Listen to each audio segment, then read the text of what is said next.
Ratusan rumah warga terendam banjirop di kawasan pesisir Belawan, Kota Medan. Banjir yang terjadi berdampak pada aktivitas warga, terutama saat menjalankan ibadah di bulan Ramadan.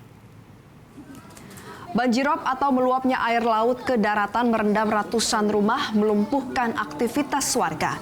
Banjirop yang terjadi menyebabkan air laut yang naik ke daratan mencapai ketinggian mulai dari 30 hingga 50 cm sejak 2 hari ini.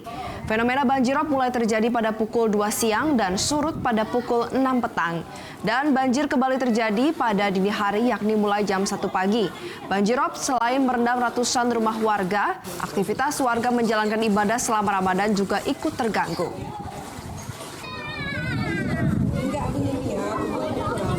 Sementara itu di tengah terjangan banjirop, sejumlah pedagang takjil mengeluhkan sepi pembeli di awal puasa Ramadan kali ini. Menurutnya banjirop yang terjadi berdampak pada hasil penjualan mereka.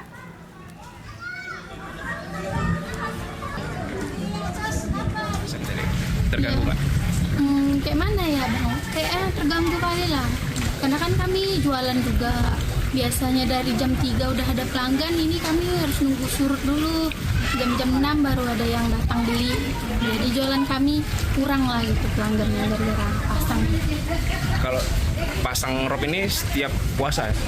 Iya, setiap tahun di bulan-bulan puasa awal selalu pasang rop. Jelajahi cara baru mendapatkan informasi. Download Metro TV Extend sekarang.